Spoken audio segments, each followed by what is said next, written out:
सत्यम माता पिता ज्ञानम धर्मो भ्राता दया स्वसा शांती पत्नी क्षमा पुत्र षडेते मम बांधव.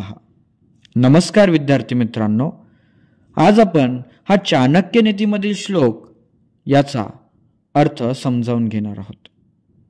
मोह, माया, आसक्ती यांपासून अलिप्त झाल्यानंतर माणूस आपले सर्व भौतिक आणि सांसारिक संबंध संपवतो.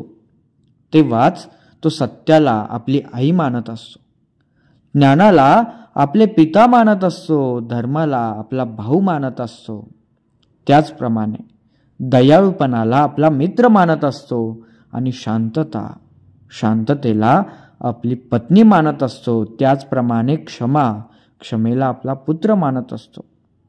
तेच सांगणारा श्लोक आपण शब्दशः समजावून घेणार आहोत.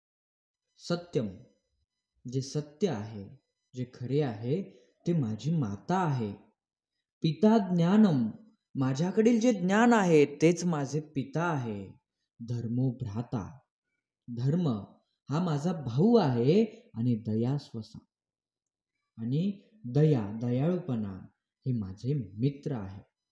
शांती ही पत्नी, शांतपणा, शांतता ही माझी पत्नी आहे. आणि क्षमा पुत्र, आणि क्षमा हा माझा पुत्र आहे.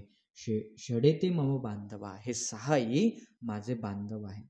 जेव्हा माणूस आसक्ती आणि आसक्तीपासून दूर जातो आणि सर्व सांसारिक नाते संबंध तो संपवतो, तेव्हाचा हा श्लोक आहे की सत्य ही माझी माता आहे, माझं ज्ञान हे माझे पिता आहेत, धर्म हा माझा भाऊ आहे, आणि दया हे माझे मित्र आहे.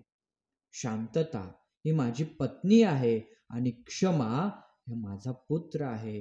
हे सर्व सहाही माझे बांधव आहेत.